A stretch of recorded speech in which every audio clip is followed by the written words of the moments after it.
Have you ever looked into a stranger's eyes, perhaps at a crowded train station or a quiet coffee shop, and felt a jolt of recognition so profound it shook your very foundation? You've never met this person in your current life, yet your heart beats with the rhythm of 1,000 shared secrets. Or perhaps you've walked through the ruins of an ancient city you've only seen in history books. But as you turned a corner, you knew exactly where the hidden garden was located before you even saw it. Is this just a brain glitch? Is it merely a trick of neurochemistry, a fleeting shadow cast by your subconscious mind? Or is it something far more provocative? What if I told you that the person you see in the mirror today is merely the latest chapter in a staggering, multi-volume epic? What if your current personality is just the user interface of a much deeper, ancient operating system that has been running for centuries?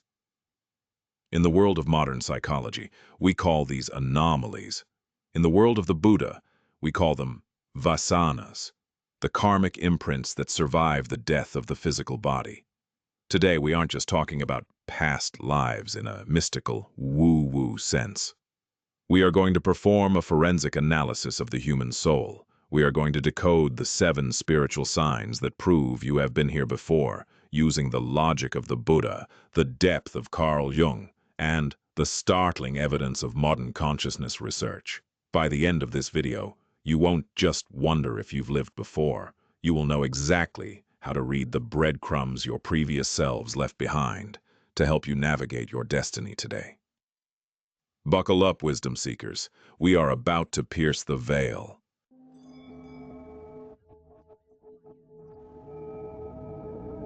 The philosophical foundation, the flame, and the ocean. Before we get to the signs, we have to address the elephant in the room. How can a past life exist if, as the Buddha taught, there is no self, anatta? This is where most people get stuck. If there is no permanent soul, who is being reborn? Think of it this way. Imagine a wave in the middle of the Pacific Ocean. That wave travels thousands of miles. It appears to be a distinct object moving across the water. But is it? The water molecules themselves aren't moving across the ocean. They are simply moving up and down. What is moving is energy, a pattern of vibration. When that wave hits the shore, the wave dies, but the energy doesn't vanish. It transforms into sound, heat, and foam. In the same way, Buddhism suggests that your self isn't a solid block of marble being moved from one house to another. You are a stream of consciousness. You are a collection of habits, traumas, talents, and desires, what the Buddha called the 5 aggregates. When you die, this pattern of energy, fueled by the thirst of tanha, craving, seeks a new medium to express itself. Carl Jung, the father of analytical psychology, came to a startlingly similar conclusion. He spoke of the collective unconscious and the archetypes. He believed that we don't enter this world as blank slates, tabula rasa. We come preloaded with the psychological DNA of those who came before us. Whether you call it karmic imprints or archetypal memory, the result is the same. You are carrying luggage you didn't pack in this lifetime. The question isn't if you have it, but what is inside the suitcase. Sign 1. Unexplained phobias, the scars of the unfinished death. The first, and perhaps most haunting sign that you have lived before, is the presence of unexplained phobias. We aren't talking about a fear of spiders because you were bitten when you were 5. We are talking about the irrational, bone-chilling terror that has been with you since birth, for which there is no trauma in your current life to explain it. Do you have a paralyzing fear of water, even though you've never had a near-drowning experience? Does the sight of a specific type of antique blade make your stomach churn with a phantom pain? Do you feel a sense of suffocation in small spaces, even though you've never been trapped? In Buddhist psychology, these are known as karmic echoes. The Buddha taught that the most intense moment of any lifetime is the moment of death.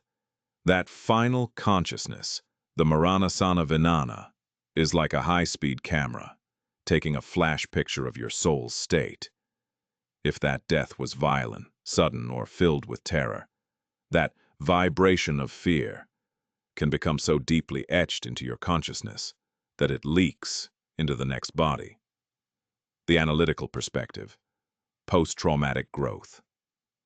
Across lifetimes, from a modern analytical standpoint, this is what we might call transgenerational trauma, or cellular memory. Researchers like Dr. Ian Stevenson of the University of Virginia spent 40 years documenting thousands of cases where children not only remembered past lives, but possessed phobias that matched the way they died in those lives. Take the famous case of a young girl who was terrified of buses. She had never been in an accident, yet every time a bus passed, she would scream in agony. Later, under deep memory exploration, she recalled being a street peddler in a previous life who was crushed by an early model of a public transport vehicle. Once the memory was brought from the shadow, as Jung would call it, into the light of awareness, the phobia vanished. My personal insight: your phobias are not your enemies. They are unopened mail from your past self. They are the unfinished business of a death that wasn't fully processed. When you feel that irrational fear, don't just run from it. Ask it. What are you trying to tell me about what I survived? In the Buddhist tradition, the moment you see the Mara of your fear, it loses its power. Recognition is the first step toward the nirvana of fear. Sign 2. Recurring dreams of a parallel reality. Have you ever had a dream that felt too real? A dream where you weren't you. You were someone else in another century speaking a language you don't know, yet you felt more at home in that dream than you do in your own bedroom. Most dreams are just the brain sorting the trash of the day. But recurring dreams, especially those that possess a consistent geography and a linear timeline, are different. These are what Tibetan Buddhist masters call Bardo Dreams. In the Tibetan Book of the Dead, it is explained that during sleep the coarse ego mind rests and the subtle consciousness, the part that travels between lifetimes, becomes active. If you find yourself returning to the same medieval village, or the same battlefield, or the same quiet monastery night after night, you aren't just dreaming. You are visiting the Jungian active imagination connection. Carl Jung believed that dreams were the primary way the subconscious communicated with the ego. He noticed that many of his patients dreamed of ancient symbols, mandalas, or historical events they had no knowledge of. He argued that these weren't random. They were the ancestral wisdom trying to integrate itself into the patient's current life.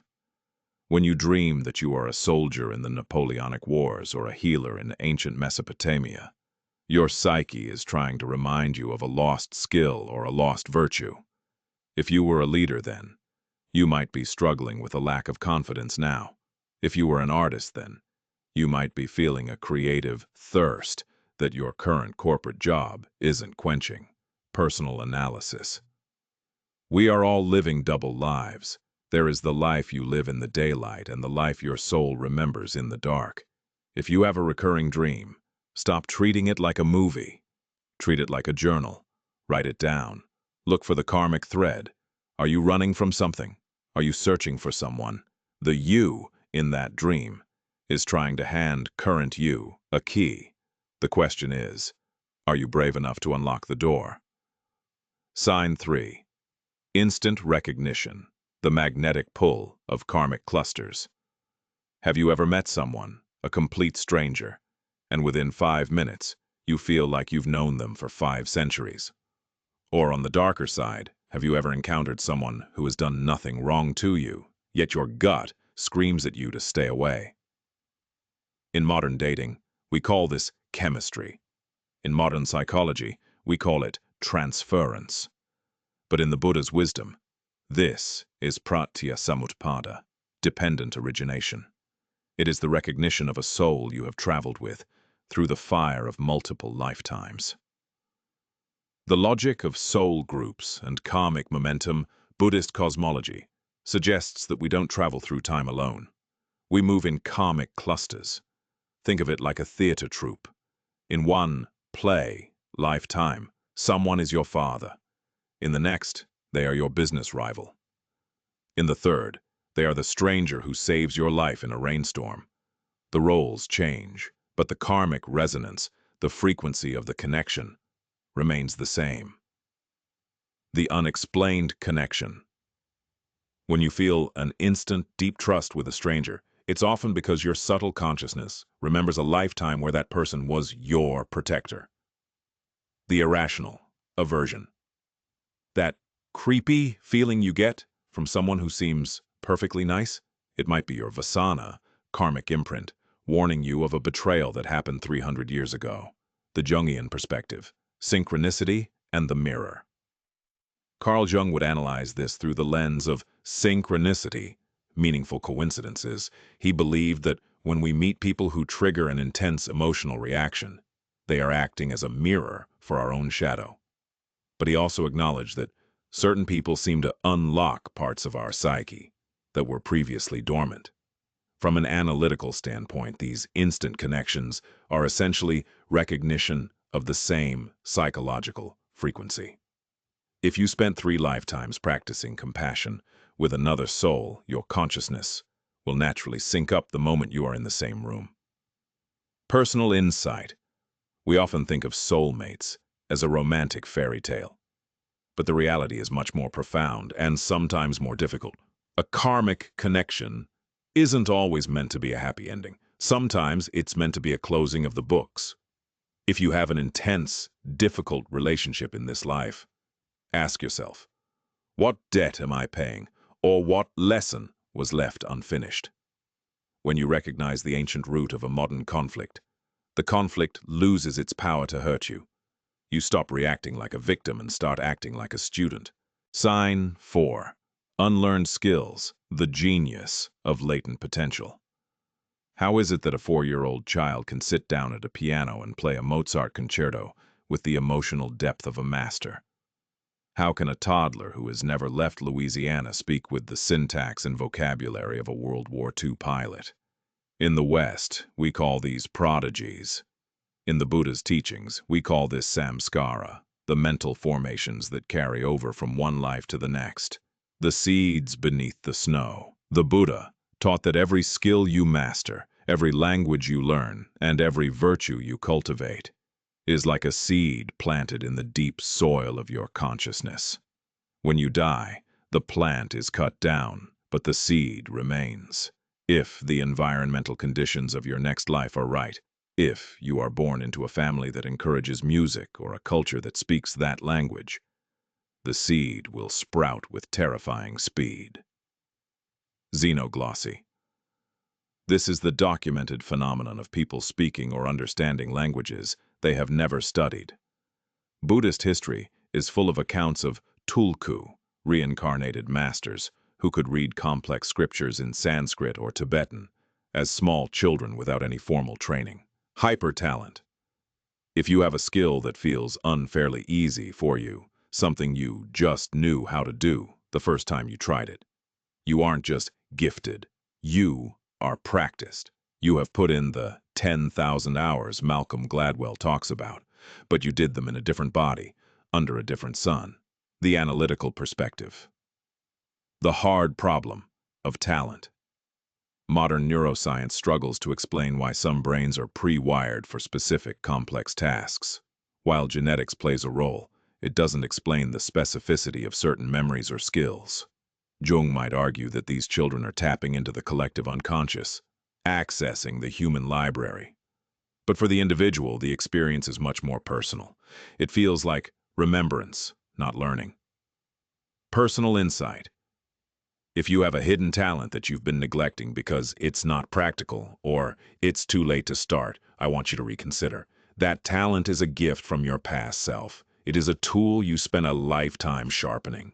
To ignore it is to let an ancient treasure rust. Your ease with a certain skill is the universe's way of telling you that you've already done the hard work. Now, you just have to enjoy the bloom. Sign 5. Intense deja vu and geographic magnetism. We've all had a moment of deja vu, that fleeting feeling that I've been here before. But have you ever experienced geographic magnetism? This is the overwhelming, inexplicable pull toward a specific city, country, or landscape that has no connection to your current heritage. Why does a person born in the suburbs of Ohio feel a deep, soul-shattering homesickness for the emerald hills of Kyoto? Why does a Londoner feel more at home in the dusty markets of Marrakesh than in their own neighborhood? The memory leak of the subtle consciousness Buddhism suggests that our consciousness is imprinted by the environments where we achieved our greatest breakthroughs or suffered our greatest losses. If you spent 40 years practicing meditation in a cave in the Himalayas, your subtle consciousness will always vibrate in harmony with high altitudes and thin air. If you were a merchant who spent your happiest years in ancient Alexandria, your heart will always leap at the smell of salt water and cedarwood. The home feeling. This isn't just liking a place. It is a feeling of safety and belonging that defies logic. It's the feeling that you know the soul of the place. The phantom map. Some people can navigate a foreign city they've never visited without a GPS. They know where the old well used to be, or that the street used to turn to the left. The Jungian locus of the spirit. Jung observed that certain places act as psychological triggers. He believed that the physical world and the inner world are not separate, a concept he called the unus mundus. A specific landscape can trigger an archetypal memory, causing the wall between the conscious and the unconscious to thin. Personal analysis. Your hobbies and travel preferences are rarely random. They are homing signals. If you are obsessed with ancient Egypt or medieval France or the Edo period of Japan, you aren't just a fan. You are an exile. Your soul is trying to find the context where it once made sense. The next time you travel, don't just take pictures. Listen, notice which places make your heart go quiet. That silence is the sound of home. Sign 6. Birthmarks and physical traits. The biological ledger. This is where the conversation moves from the metaphysical to the startlingly physical. Have you ever looked at a birthmark? A strange splash of pigment on your ribs or a peculiar indentation on your temple, and felt that it didn't belong there? Or perhaps you have a physical quirk, a minor deformity or a specific health vulnerability that has baffled doctors because it has no genetic precedent in your family. In Buddhist tradition, particularly in the Vajrayana, diamond vehicle, of Tibet, there is a concept called the Gandhabba. This is the intermediate consciousness that carries the karmic blueprint from one body to the next. Buddhist masters suggest that if a death is traumatic enough, if the physical body suffers a major breach at the moment of exit, the intensity of that trauma can actually imprint itself onto the subtle body, which then acts as a template for the development of the new physical fetus. The smoking gun of Dr. Ian Stevenson. From an analytical perspective, this is the area with the most hard evidence. The late Dr. Ian Stevenson, a psychiatrist at the University of Virginia, spent nearly half a century investigating children who claimed to remember past lives. What he found was shocking. 35% of the children he studied had birthmarks or birth defects that corresponded exactly to wounds on the deceased person the child claimed to be. The mark of the exit. Stevenson documented cases where a child was born with a large, ragged birthmark on the back of the head and a smaller, neat one on the forehead. Investigation revealed that the person the child remembered being had been killed by a single gunshot wound, entering from the back and exiting through the front. The phantom injury. There are reports of children born with constriction bands around their fingers, matching a past life memory of being a prisoner whose hands were bound by wire. The Jungian somatization of the spirit Jung often spoke about somatization, how the psyche expresses its deepest traumas through the body. While Jung focused on how our current stress causes modern illness, he opened the door to the idea that the spirit and the flesh are not separate. If we accept the idea of a universal mind, then it is entirely logical that a deep psychological scar from a previous existence would manifest as a physical sign in the present. Personal analysis. Your body is not just a biological machine. It is a karmic map. Those birthmarks you've always wondered about might be the stamps on your passport from previous journeys. But here is the critical insight. Buddhism doesn't want you to be a victim of your scars. By recognizing a birthmark as a remnant of an old story, you objectify the trauma. You realize that the wound happened to a previous version of you, but it doesn't have to define the current version of you. Your body is the ledger, but you are the accountant who decides what to do with the data. Sign 7. The old soul temperament, the fatigue of samsara. The final and perhaps most subtle sign is the feeling of being an old soul. Do you feel a strange sense of fatigue when looking at the drama of the world? Do you find that you have very little interest in the superficial games of status, power, and petty competition that seem to consume everyone else? Even as a child, were you described as precocious or an old man in a young body? Do you possess a natural, unlearned equanimity, the ability to stay calm when the world is burning down around you, the been there, done that of the spirit? The Buddha described the cycle of rebirth, samsara, as a beginningless journey. In the Samyutta Nikaya, he famously said that the tears you have shed through your countless rebirths would fill the 4 great oceans. An old soul is simply someone whose consciousness is beginning to wake up to the repetitiveness of the cycle. You have been the king, you have been the beggar, you have been the hero, and you have been the villain. Because your subtle consciousness remembers the hollowness of these roles, you are no longer easily fooled by them. Detachment from the hustle. While others are desperate to make a mark, the old soul feels a pull toward stillness. This isn't laziness. It's a deep, intuitive understanding that no amount of worldly success can solve the fundamental problem of existence. The observer effect. You feel like you are watching a movie you've seen 10 times before. You know how the plot of greed ends. You know how the plot of revenge ends. This gives you a natural wisdom that people twice your age often lack. The analytical perspective. Individuation versus collective noise. Jung called this the final stage of individuation. He believed that as we mature psychologically, we stop identifying with the persona, the social mask, and begin to align with the self, the universal center. If you are born with an old soul temperament, it means you started this lifetime with a head start. You didn't have to learn that money doesn't buy happiness through 40 years of corporate grind. You already knew it in the cradle. Personal insight. Being an old soul can feel lonely. You look at the world and wonder why everyone is so upset about things that are so obviously temporary. But this fatigue is actually your greatest superpower. It is the beginning of the turning away that the Buddha spoke of. It is the realization that the only way to win the game of samsara is to stop playing it. Final synthesis. The purpose of remembrance.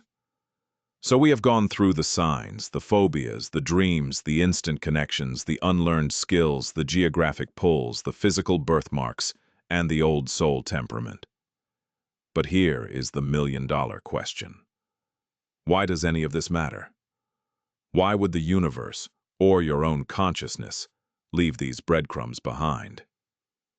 It isn't so you can go to parties and tell people you were a duke in 18th century France. That is just more ego. In fact, the Buddha warned that getting obsessed with past lives can be a distraction. If you spend all your time looking in the rearview mirror, you are going to crash the car you are driving right now. The forensic utility of past life awareness. The reason we look back is to break the patterns. Think about your life right now. What is the one mistake you keep making? What is the one type of person you keep falling for, even though it always ends in disaster? What is the one fear that keeps you from taking the leap toward your true purpose? Buddhism teaches that these aren't just bad luck. These are karmic loops. You are repeating the same level of the video game because you haven't learned the boss fight mechanics yet. By recognizing these 7 spiritual signs, you are performing a security audit on your soul. 1. When you recognize an unexplained phobia, you stop being a victim of fear and start being a survivor. 2. When you recognize an unlearned skill, you stop feeling imposter syndrome and start owning your mastery. 3. When you recognize an instant recognition, you stop being a slave to chemistry and start being a conscious partner. The Jungian integration of the ages Jung would say that by acknowledging these past life imprints, you are bringing the shadow into the light. You are integrating the ages of your spirit. You stop being a fragmented 30-something-year-old person trying to figure it out, and you start being an ancient awareness that is simply using a 30-something-year-old body as a vehicle. The person you are today is not an accident. You are a masterpiece that has been under construction for millennia. Every joy you feel, every talent you possess, and even every scar you carry is a testament to the incredible distance you have traveled. The Buddha's final message to us was, be a light unto yourself. This doesn't mean you should ignore the past. It means you should use the past to fuel the lamp of your current awareness. Don't be a slave to your history. Be the author of your future. You have lived before. Yes, you have succeeded. You have failed. You have loved. And you have lost. But right now, in this moment, you have the most precious thing in the entire universe, the power to choose. What will you do with this lifetime? Will you repeat the old loops, or will you use the wisdom of your ancient soul to finally break free? Call to action, the speaker, close. I want to hear from you. Which of these 7 signs resonated with you the most? Do you have a birthmark with a story? A recurring dream that feels more real than your waking life? Or perhaps a talent that felt too easy to be new? Drop your story in the comments below. We aren't just a YouTube audience. We are a karmic cluster of truth seekers, and your story might be exactly what someone else needs to hear to unlock their own memory. If this deep dive helped you see yourself through a wider lens, hit that like button and subscribe to Buddha's wisdom. We are on a 100-day journey to decode the deepest mysteries of the mind, and you definitely don't want to miss what's coming next. Stay curious, stay humble, and remember, you are far older and far more powerful than you have been led to believe. See you in the next lifetime, or in the next video. Namaste.